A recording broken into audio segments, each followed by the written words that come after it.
We all know that raising chickens has its perks, and not just because they're adorable with their fluffy feathers and quirky personalities.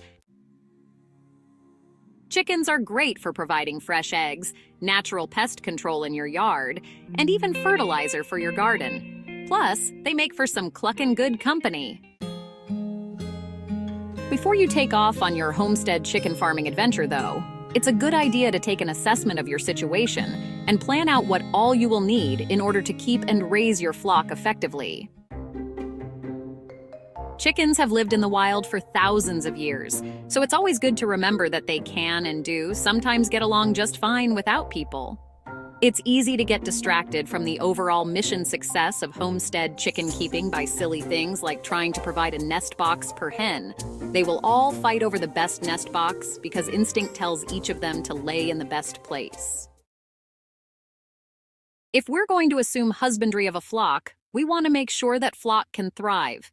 Chickens will usually survive by their instincts, but if we're taking on the challenge to raise them for our own benefit, we'll get the best results by ensuring that our chickens have everything they need to thrive under our care. Let's talk shelter. Providing shelter for your flock is one of the areas of care where it's really easy to go off the rails.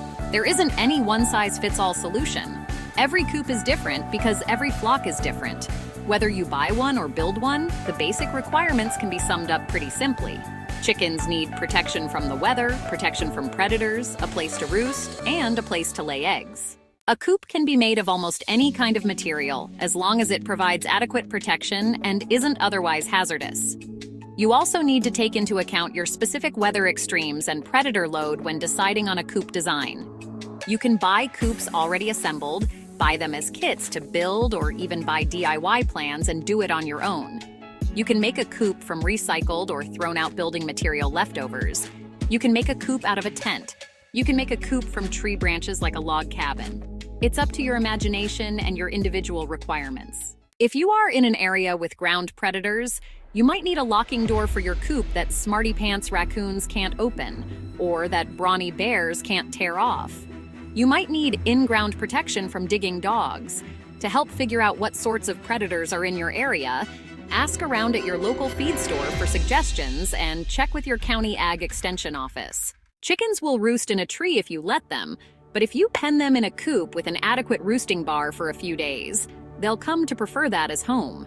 You can use 2x2 lumber or big tree branches.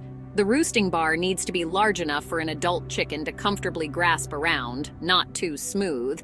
Dowels, broom handles, and shower curtain rods are not recommended. And it should have room for all your chickens to fit. If you need 2 bars, make one higher and offset from the other because then pecking order comes into play. Don't place one roost directly below another or the lower-ranked chickens will wake up filthy. The nest box is often a mystery to new homestead chicken ranchers.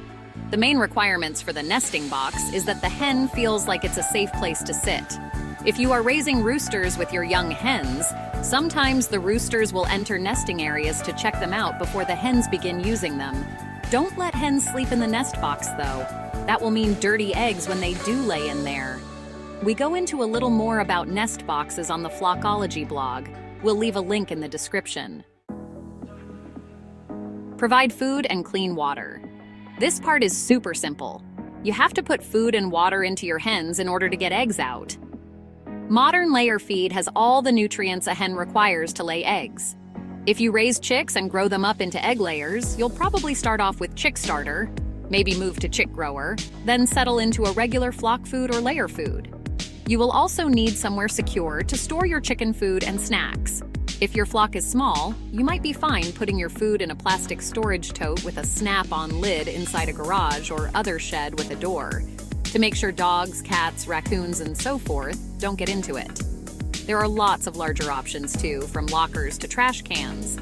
Keeping clean water available is always a best practice of animal husbandry, but it can be challenging, especially if you have your chicken area set up a long distance from your water source.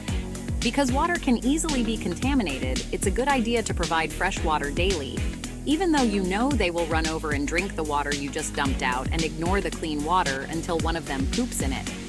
You might also end up adding vitamins or medications to their water, so having a handy dry place to keep those kinds of containers can become important. Keep in mind that chickens can't see in the dark, so they just roost and poop. They don't need food and water overnight, so your water and food containers don't need to be in the coop, but in the run, or yard if you don't use a run. Everything else is extra. So yeah, the basics for being able to raise chickens on your homestead are not all that demanding. You need to want to raise them though, and that's important. As you become acclimated to your chicken keeper lifestyle, you'll find other ways to enhance the experience and enrich the lives of your flock.